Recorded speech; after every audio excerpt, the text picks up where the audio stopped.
Hello friends, എല്ലാവർക്കും homely വ്ലോഗിൻ്റെ പുതിയൊരു വീഡിയോയിലേക്ക് സ്വാഗതം. അപ്പം നമ്മളിന്ന് ചിക്കൻ ഫ്രൈ ചെയ്ത് എങ്ങനെയാണ് കറി വെക്കുന്നതെന്ന് നോക്കാം. അതിനായിട്ട് ചിക്കൻ മാഗ്നേറ്റ് ചെയ്ത് വെച്ചിട്ടുണ്ട്.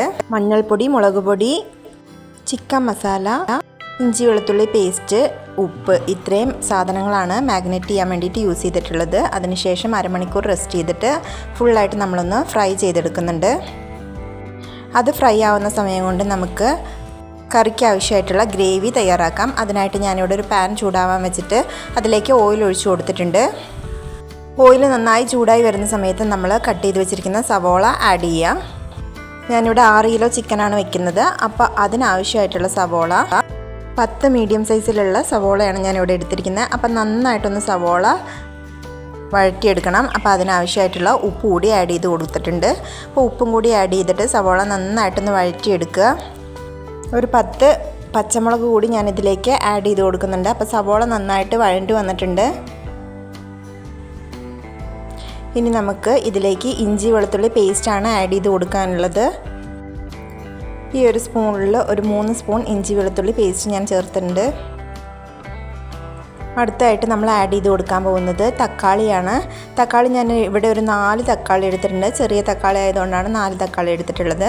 അപ്പോൾ തക്കാളി നന്നായിട്ടൊന്ന് വെന്ത് വരട്ടെ, അതുവരെ നമുക്ക് വെയിറ്റ് ചെയ്യാം. തക്കാളി വെന്ത് വന്നതിന് ശേഷം മുളക് പൊടിയാണ് ആഡ് ചെയ്ത് കൊടുക്കാനുള്ളത്. എരിവിനനുസരിച്ച് മുളക് പൊടി നമുക്ക് ആഡ് ചെയ്ത് കൊടുക്കാവുന്നതാണ്.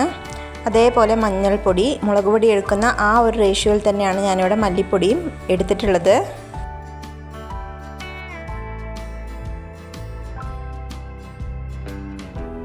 ആവശ്യത്തിനുള്ള മഞ്ഞൾപ്പൊടി ആഡ് ചെയ്ത് കൊടുക്കുക. അതിനുശേഷം ഞാനിവിടെ ആച്ചിയുടെ ചിക്കൻ മസാലയാണ് യൂസ് ചെയ്തിട്ടുള്ളത്. അപ്പോൾ ആച്ചിയുടെ ഈ ഒരു 10ൻ്റെ പാക്കറ്റ് 2 പാക്കറ്റ് ചിക്കൻ മസാല കൂടി ഇതിലേക്ക് ആഡ് ചെയ്ത് കൊടുത്തിട്ടുണ്ട്. നന്നായിട്ട് വഴറ്റിയെടുക്കാം. ഇനി ഞാൻ ഇതിലേക്ക് ആഡ് ചെയ്യുന്നത് ടൊമാറ്റോ സോസാണ്. ടൊമാറ്റോ സോസ് ഓപ്ഷണലാണ്. എന്നാലും ഈ ഒരു കറിക്ക് നല്ലൊരു ടേസ്റ്റ് കിട്ടാൻ ഈ ഒരു ടൊമാറ്റോ സോസ് നമുക്ക് ഹെൽപ്പ് ചെയ്യുന്നുണ്ട്. കല്യാണ വീടുകളിലൊക്കെ വെക്കുന്ന ആ ഒരു സ്റ്റൈലിലാണ് ചിക്കൻ ചെയ്യാമെന്ന് വിചാരിക്കുന്നത്. അപ്പോൾ ഇതേപോലെ നമ്മൾ ഗ്രേവി തയ്യാറാക്കിയിട്ടുണ്ട്. ഇനി ഇതിലേക്ക് കുറച്ച് തൈര് കൂടി ആഡ് ചെയ്ത് കൊടുക്കണം. ഞാനിവിടെ 1/2 ഗ്ലാസ് തൈരാണ് എടുത്തിരിക്കുന്നത്. അപ്പോൾ അതുകൂടി നന്നായിട്ടൊന്ന് മിക്സ് ചെയ്ത് യോജിപ്പിക്കാം. അതിനുശേഷം നമ്മുടെ മല്ലിച്ചപ്പ് ആഡ് ചെയ്ത് കൊടുക്കുക. മല്ലിച്ചപ്പ് ഇല്ലാണ്ട് നമുക്ക് ചിക്കൻ കറി വെച്ചിട്ടുണ്ടെന്നുണ്ടെങ്കിൽ ഒരു ടേസ്റ്റ് ഉള്ളതായിട്ട് ഫീൽ ചെയ്യില്ല. മല്ലിച്ചപ്പ് കൂടി ആഡ് ചെയ്തതിന് ശേഷം നമ്മൾ ഫ്രൈ ചെയ്ത് വെച്ചിരിക്കുന്ന ഈ ഒരു ചിക്കൻ ഇതിലേക്ക് ആഡ് ചെയ്ത് കൊടുത്ത് നന്നായിട്ടൊന്ന് മിക്സ് ചെയ്ത് കൊടുക്കണം. ചിക്കൻ ഓൾറെഡി കുക്ക്ഡ് ആണ്, അതുകൊണ്ട് തന്നെ നമുക്ക് ഒരുപാട് നേരം കുക്ക് ചെയ്യേണ്ട ആവശ്യമില്ല.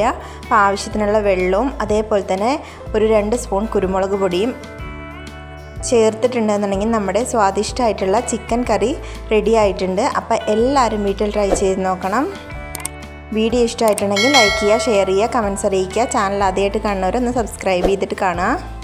Thank you for watching Homely Vlog.